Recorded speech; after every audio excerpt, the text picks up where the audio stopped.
Bienvenue sur ce podcast dédié au mieux-être. Ici, nous explorons les nombreux aspects de notre vie quotidienne qui influencent notre bien-être physique, mental et émotionnel. Que vous soyez en quête de sérénité, en train de surmonter des défis personnels ou simplement curieux d'en apprendre plus sur vous-même, ce podcast est fait pour vous. Chaque épisode sera une plongée dans les problématiques courantes que nous rencontrons tous, les blocages émotionnels, les obstacles physiques ou le stress de la vie moderne. Je vous proposerai des solutions, vous dispenserai des conseils pour vous aider à surmonter ces défis et à retrouver un équilibre harmonieux.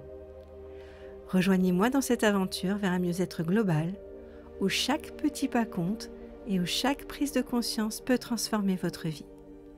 Préparez-vous à explorer, à apprendre et à évoluer avec moi. Je vous souhaite la bienvenue dans votre espace mieux-être.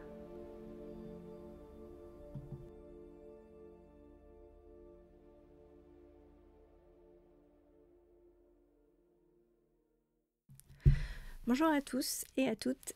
Je voulais me présenter parce que je pense que il est peut-être un petit peu temps de vous exposer un petit peu qui je suis, mon parcours et ce que je propose comme accompagnement. Je le fais pas en vidéo parce que je ne suis pas du tout à l'aise avec la vidéo et je me suis rendu compte que je suis beaucoup plus à l'aise avec la voix. Même si ça reste un exercice pour moi qui n'est pas complètement naturel, ça s'entend. Mais c'est un support qui me parle beaucoup plus. Et puis bon, les gens qui me connaissent savent que je parle beaucoup. Mon parcours, donc je suis Sandra, j'ai aujourd'hui 46 ans, je ne les fais pas. J'ai passé 25 ans en entreprise dans une fonction d'assistante, assistante de direction, assistante technique, assistante commerciale. J'ai fait beaucoup de jobs d'assistante. Et puis j'ai souhaité changer de vie puisque l'appel de l'accompagnement a fini par se faire de plus en plus fort. Il avait démarré quand même il y a très longtemps. Déjà au lycée, j'étais un peu l'assistante sociale de tout le monde, même des gens que je connaissais pas trop. On venait beaucoup se confier à moi et me raconter les petits soucis du quotidien. Et puis ça m'a jamais quittée. J'ai toujours été un petit peu l'oreille attentive et bienveillante de mes amis, de mon entourage. J'ai toujours été un peu la médiatrice également au sein de ma famille, essayer de trouver un petit peu comment fluidifier les relations ou résoudre un peu les conflits comme partout. Et puis, vers l'âge de 25 ans, j'ai été initiée au Reiki, puisque j'ai eu une expérience assez... alors que moi je qualifie de mystique, même si c'est des termes qui peuvent faire un peu perché, mais c'est une expérience un peu mystique que j'ai eue. Mon ostéopathe, pour tout vous dire, m'avait dit « Tiens, toi, tu as l'air très sensible aux énergies, tu devrais t'intéresser au Reiki si tu veux, il y a une initiation qui se fait, je t'invite à venir à ce rendez-vous. » Et je suis juste venue en tant qu'observatrice. Et ce jour-là, j'ai pris des décharges énergétiques. J'ai dû sortir de la salle en pleurant parce que je me prenais des trucs dans la... Je sais pas, j'avais des ressentis. Je me prenais comme des flots d'énergie qui ne m'appartenaient pas. Et je gérais pas du tout, puisque je n'étais pas préparée. Je n'avais pas l'habitude de ça. Je ne savais pas ce que c'était.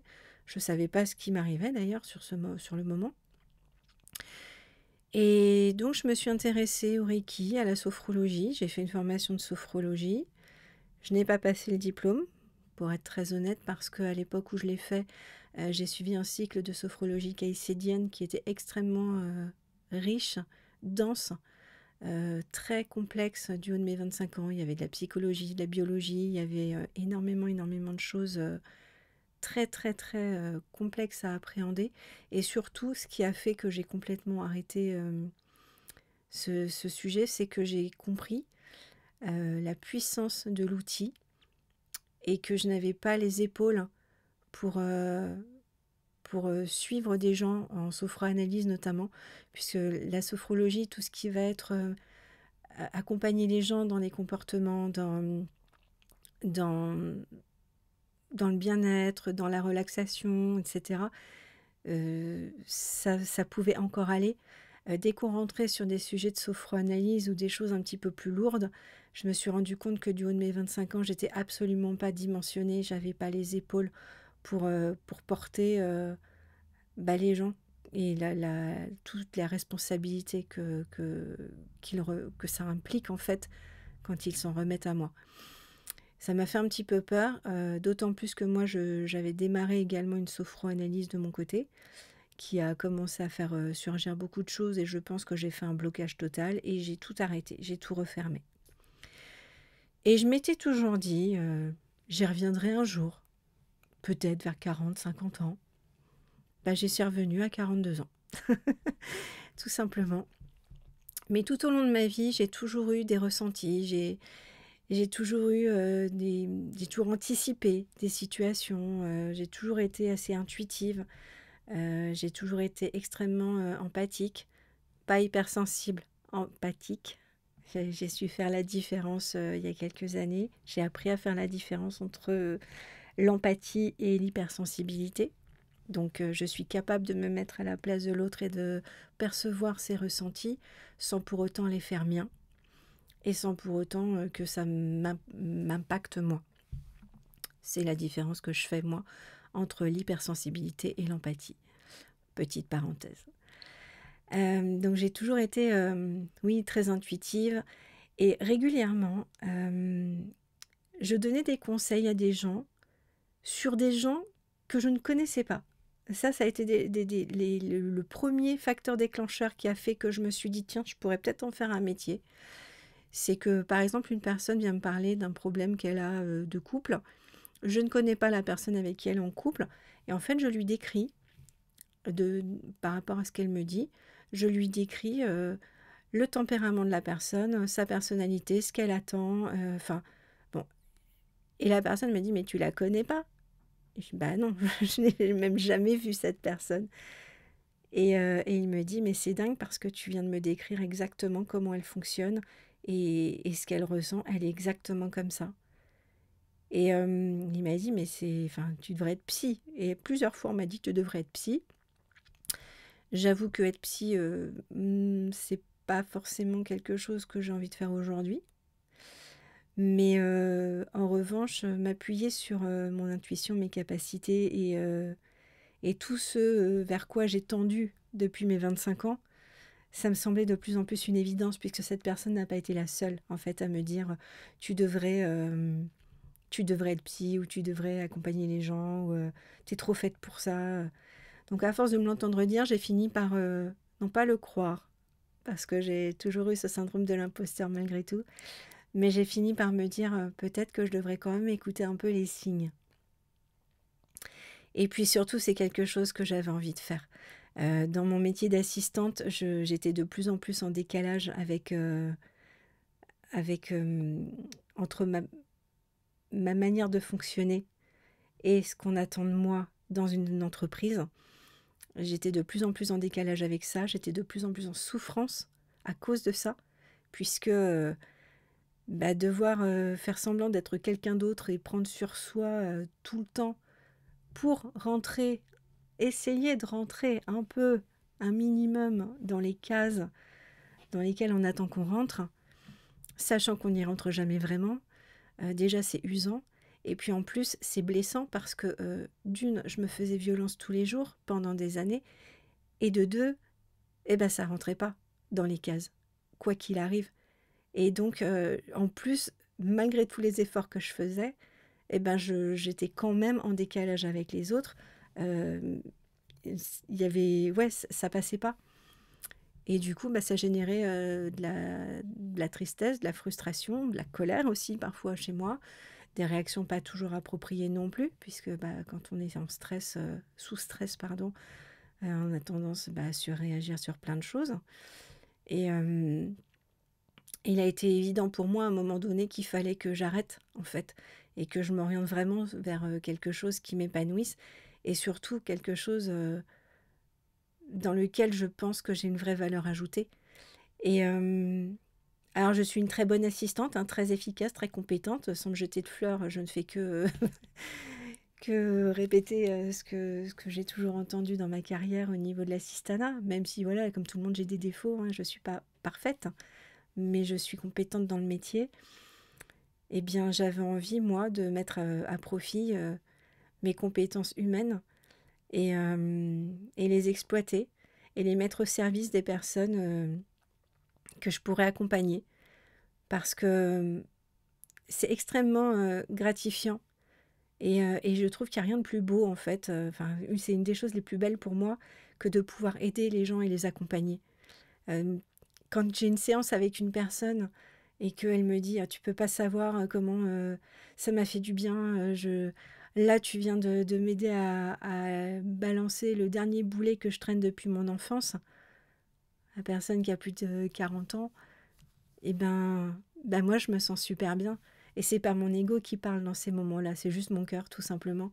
J'adore faire ce que je fais, j'adore accompagner les gens, c'est valorisant. J'adore aussi mettre ma casquette de Sherlock et creuser et chercher avec elle la racine de la problématique, la racine de ses angoisses, la racine qui fait qu'elle est bloquée dans des schémas, pourquoi ces émotions-là sont présentes, qu'est-ce que ça génère, d'où ça vient. Et tout ça, j'ai pu l'apprendre, apprendre à l'analyser grâce au Theta Healing. Donc j'y viens. Le Theta Healing, c'est donc une technique qui permet de se connecter à la personne. Il y a une dimension énergétique. C'est un peu comme de l'hypnose, sauf qu'en hypnose, il n'y a pas de dimension énergétique. On est vraiment connecté à l'inconscient en hypnose. Moi, je me connecte à divers niveaux. Et c'est là que les personnes qui sont extrêmement pragmatiques vont arrêter d'écouter ce que je suis en train de dire. Je suis extrêmement pragmatique et malgré tout, je suis confrontée à des choses que je n'explique pas. Et quand on travaille en Theta Healing, que ce soit moi qui délivre ou la personne qui reçoit, il y a énormément de choses qui se passent, des choses inexplicables, des informations qui me viennent et qui me permettent de travailler sur les blocages de la personne que je n'explique pas, que personne n'explique. Mais y a-t-il vraiment besoin d'expliquer après tout, à partir du moment où ça fait du bien à la personne et où ça ne bloque rien? Je vois, pour moi, il n'y a pas besoin de chercher plus loin. Ça m'a demandé un gros travail, hein, ceci dit, d'être aussi, de prendre autant de recul sur les techniques énergétiques, pour être très honnête, parce que justement, si j'ai mis du temps à venir à l'accompagnement tel que je le fais aujourd'hui, c'est parce que je suis quelqu'un d'extrêmement cartésien, d'extrêmement pragmatique. Et quelqu'un de cartésien et pragmatique qui travaille dans l'énergétique, les soins énergétiques, c'est pas forcément simple. Parce qu'il y a toujours une bataille entre, oui, ça s'explique pas scientifiquement, mais moi, ma manière d'expliquer, en tout cas de montrer scientifiquement qu'il y a quelque chose, c'est-à-dire scientifiquement, à moi, hein, je dis pas qu'il y ait des preuves scientifiques de ce que je fais, c'est juste le mieux-être de la personne après une séance. Tout ce qui se passe pendant une séance, tout ce qu'on arrive à déceler. Alors, il y a une partie qui vient de moi, il y a toute une partie où je sais que je suis capable d'une analyse très fine, je suis capable d'aller interpréter et creuser et décrypter les non-dits, les petites phrases, le langage corporel. En fait, c'est un faisceau d'indices qu'il y a tout le temps pour moi, que j'analyse et qui viennent me donner des informations sur la problématique de la personne. Tout ce qu'elle dit et surtout ce qu'elle ne dit pas. La manière dont elle le dit. Donc tout ça, ça fait partie de l'analyse que je fais. Et ça, c'est de l'analyse pure. C'est du ressenti, c'est du feeling, c'est des capacités que j'ai humainement et que j'ai développées avec le temps. À ça viennent se greffer donc les techniques énergétiques qui me permettent de faire des connexions avec la personne et d'avoir des informations. Je ne sais pas d'où viennent ces informations, mais elles viennent et qui me permettent d'aller creuser encore plus profondément et aller débloquer les choses encore plus profondément. Donc ça, c'est un petit peu la manière dont je fonctionne. Je travaille également sur tout ce qui va être des douleurs, Attention, je ne soigne pas, je ne suis pas médecin et je ne guéris pas. Je soulage des douleurs. Je tiens à le préciser, je ne suis pas dans la pratique de la médecine, encore moins dans la pratique illégale de la médecine, mais surtout, je ne vends pas du rêve. Je ne vends pas du rêve aux gens, je ne vends pas de mensonges, je ne vends pas de miracles non plus. Il y a toujours un doute sur le fait que ça ne fonctionne pas. En tout cas, je tente systématiquement de soulager des douleurs et jusqu'à maintenant, les personnes sur qui j'ai travaillé sur des douleurs, elles ont été soulagées à court, moyen ou long terme. Ça dépend des douleurs. Je travaille à la fois donc en Theta Healing sur les douleurs et en soins énergétiques purs par imposition des mains. Et j'ai effectivement une énergie, on va dire, qui dépote. Mes deux gros points forts, c'est débloquer, déverrouiller et soulager. Voilà, ça c'est vraiment les deux choses que je fais au maximum, enfin que je fais le plus, et qui, en tout cas, au regard de ce que les gens me disent ensuite, fonctionnent. Voilà l'accompagnement que je propose et comment j'y suis arrivée. Je pense que j'étais suffisamment exhaustive. Et je voulais juste terminer en vous parlant de mes valeurs. C'est-à-dire que pourquoi je fais ça, pourquoi je fais ce métier. Donc je l'ai déjà un petit peu évoqué. Parce que je pense sincèrement qu'il n'y a rien de plus beau que d'aider un autre humain à aller mieux. Accompagner quelqu'un sur son chemin, accompagner quelqu'un pour l'aider à avancer. Sincèrement, voir quelqu'un qui à la fin d'une séance... tout ébahi, alors à la fois un peu groggy parce que ça remue et en même temps ébahi parce qu'il ou elle a découvert des choses, débloqué des choses et le soulagement aussi d'avoir laissé des poids derrière soi. Ben moi quand je vois ça, ça me fait tellement de bien. C'est très égoïste de faire ce métier en vrai, ça me fait plaisir à moi d'aider les gens. Mais, et ça peut paraître complètement démago, mais c'est pas le cas. Vraiment, c'est ce que j'aime faire. J'aime beaucoup accompagner. J'ai une vraie passion pour l'esprit humain, pour comment dire. C'est ça, c'est faire un petit boulot de Sherlock, aller voir un peu dans les méandres de l'esprit ce qui se passe, de comment les choses s'articulent, comment elles arrivent, comment la personne vit les choses. Et je fonctionne en arborescence, donc en fait je prends des informations à droite à gauche lors de l'entretien quand on échange. Je vais vous parler de plein de sujets, je vais vous poser des questions, parfois on a l'impression qu'on va divaguer, et même vous quand vous divaguez, je vous laisse divaguer et je prends les informations parfois parce que quand vous divaguez, ça peut vouloir dire quelque chose. Et je sais identifier quand c'est une divagation d'évitement aussi, ou quand c'est une divagation qui ne sert strictement à rien, et là, hop, je vous ramène gentiment sur le sujet. Mais moi, je ne perds jamais le fil de l'entretien. Je ne perds jamais le fil de l'échange. Et systématiquement, je vais revenir au noyau, à la racine.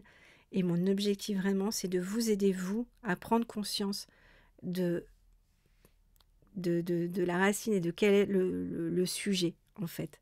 Et qu'est-ce que ça provoque chez vous comme émotion? Qu'est-ce que ce sujet, qu'est-ce que cet événement provoque chez vous comme comportement? Et comment on peut les modifier? Et par le Theta Healing, on va notamment aller chercher les croyances limitantes et les déprogrammer pour reprogrammer des croyances qui sont positives et motivantes. Je vous dis une bêtise, un exemple, je mérite pas de vivre, bien on va déprogrammer, déjà on va chercher dans votre histoire, qu'elle soit vôtre ou celle de vos parents, ça peut être du transgénérationnel, ça peut être même les grands-parents, etc. Bref, on va chercher qu'est-ce qui vous a donné à un moment donné ce sentiment, cette pensée que vous ne méritez pas, vous n'avez pas d'estime de vous, vous ne méritez pas de vivre.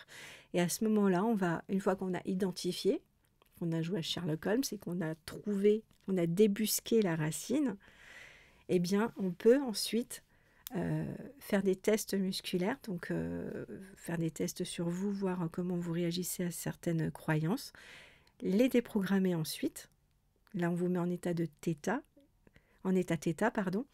Donc, la thêta, c'est l'état de relaxation.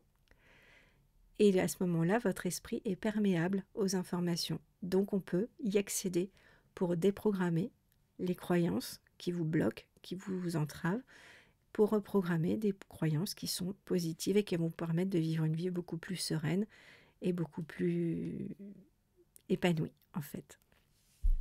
Donc voilà. Et les valeurs que j'ai, moi, c'est vraiment l'intégrité. Je reste toujours intègre envers moi-même, envers mes valeurs, envers les personnes qui me font confiance. Si je ne peux pas aider quelqu'un, je le dis. Si j'estime que ce n'est pas dans mon champ de compétences ou qu'il y a par exemple un sujet psychologique qui n'est pas de mon ressort, je réoriente vers les personnes compétentes. Si je pense qu'il y a d'autres praticiens qui sont plus adaptés que moi, je les oriente également. Ou s'il y a des techniques complémentaires. Donc en vrai, je ne suis pas une très très bonne vendeuse de mes prestations, pour être très honnête, parce que je ne vais pas forcer à la consommation. Mais ça aussi, ça fait partie de mes valeurs. Alors malheureusement, je ne peux pas forcément en vivre aujourd'hui parce que je suis comme ça. Mais un jour, je saurai. Je saurais mieux vendre les choses peut-être, mais je pense pas. Ça fait pas partie de ma personnalité de me vendre. J'ai du mal notamment avec les réseaux sociaux. J'aime suivre des gens. J'ai beaucoup de mal, moi, à proposer des choses qui puissent, je pense, vous intéresser réellement parce que c'est pas mon truc. Je le fais parce que par exemple, Instagram, c'est un réseau que j'aime bien. J'aime aussi me challenger. Voilà, par exemple, faire un podcast, c'est un gros challenge pour moi. C'est un challenge énorme. Eh bien, j'essaye de le faire avec tous les défauts que ça comporte, mais comme moi, j'ai des défauts. Je suis pas parfaite, j'ai plein de défauts, j'ai plein de belles qualités aussi. Et bien, mon podcast, il est aussi à l'image de ce que je suis.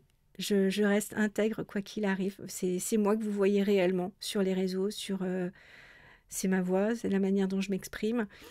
Parfois, c'est ultra préparé, comme l'épisode 3 que j'avais fait. Parfois, c'est pas du tout préparé, comme l'épisode 2. Et ça se sent, ça s'entend.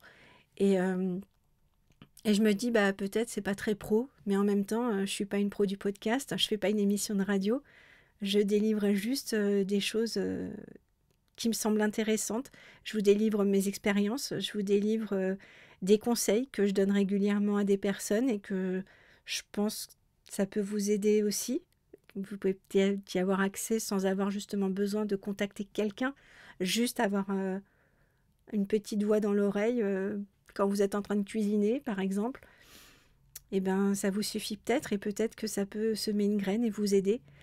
Et c'est ça aussi que j'aime dans ce que je fais, c'est que même si à la fin d'une séance, j'ai pas forcément un résultat extraordinairement différent d'avant, j'attends pas ça et la personne qui vient me voir n'attend pas ça non plus. Je me dis que j'ai peut-être juste semé une graine et semer une graine, c'est déjà énorme dans une vie. Parce que peut-être que cette petite graine, elle va éclore, elle va grandir et ensuite elle va éclore pile au bon moment pour la personne, puisque chaque chose arrive quand elle doit arriver. Donc, et la dernière chose que je voulais vous dire, c'est que je suis extrêmement heureuse, même si aujourd'hui je ne peux pas encore en vivre. Je fais tout pour qu'un jour ce soit le cas. Mais en tout cas, je suis extrêmement heureuse de pouvoir accompagner des gens, proposer des prestations, être là pour des personnes qui en ont besoin, vous aider à vous révéler, vous aider à vous libérer de poids que vous avez, vous aider à avancer. C'est tellement gratifiant et je suis extrêmement reconnaissante en fait déjà à la vie de me permettre de faire ça. Et puis je me remercie moi-même aussi parce que je me donne les moyens. Je me suis donné les moyens. J'ai quitté une société dans laquelle j'étais depuis 12 ans et j'avais un bon poste. pour prendre le risque de ne plus rien avoir. Et je remercie mon conjoint aussi qui me soutient là-dedans, qui m'a jamais dit mais qu'est-ce que tu fais, tu te rends compte, on peut se retrouver dans la mouise parce que on n'a plus ton salaire en plus de ce que moi je fais, etc. Donc j'ai son soutien, même si lui n'est pas du tout dans ce domaine. J'ai moi, je me suis donné les moyens de le faire et je continue à me former, je continue à essayer de regarder, de découvrir des techniques qui peuvent compléter encore l'accompagnement que je peux vous proposer, parce que je trouve que c'est important. Et je continue à remplir ma boîte à outils. J'ai récemment fait une formation sur les diapasons thérapeutiques parce que je trouvais que c'était une technique qui allait me permettre de débloquer encore plus les verrouillages, les nœuds énergétiques. Et je ne sais pas pourquoi je le sentais comme ça. Et quand j'ai effectivement utilisé les diapasons, ça m'a semblé évident. Et puis, je ne pensais pas que ça pouvait aussi soulager des douleurs. Je l'ai appris. Donc, après, pareil, c'est pas de la magie, hein, mais voilà, j'ai mis ça, ajouté cette corde à mon arc. Et puis, je continue à regarder quelles techniques peuvent venir compléter ma boîte à outils pour être toujours plus dans l'accompagnement le plus personnalisé et le plus juste pour vous. Donc voilà, eh bien, je vous remercie de m'avoir écouté longuement. C'était le plus long des podcasts que j'ai fait jusqu'à maintenant. Mais je pense que c'est important de me présenter, de vous expliquer un petit peu à la fois qui je suis, pourquoi je fais les choses, comment je fais les choses. Et n'hésitez pas, si vous avez la moindre question, j'y répondrai avec grand plaisir. Si vous souhaitez une séance découverte, c'est gratuit et je le propose de toute façon pour toute nouvelle personne que j'accompagne avant même une séance. Sachez que je privilégie toujours une séance découverte en amont pour voir déjà si moi je peux vous accompagner, si vous estimez que vous êtes à l'aise avec moi et si les techniques que j'emploie peuvent correspondre à votre besoin. Donc de toute manière, quand vous me demandez un rendez-vous, je vous propose toujours une séance découverte de 30 minutes au moins pour échanger sur votre problématique. Mais quoi qu'il en soit, n'hésitez pas, si vous, de votre propre chef, vous souhaitez juste une séance découverte sans engagement, ce sera avec grand plaisir. Et puis si vous avez des questions, vous pouvez me joindre par mail, par téléphone, par message privé sur Instagram. Mes coordonnées sont disponibles sur mon site web, donc auquel vous accédez par Instagram, Facebook, enfin bon, il y a... je suis trouvable assez facilement avec ce nom Synodeia. Donc voilà, et puis il ne me reste plus qu'à vous souhaiter une très bonne fin de journée ou une bonne journée si vous êtes en début de journée. Et puis prenez bien soin de vous surtout, pensez à vous. Et n'hésitez pas, si vous souhaitez qu'on fasse un bout de chemin ensemble, ce sera toujours avec plaisir. Au revoir, à bientôt.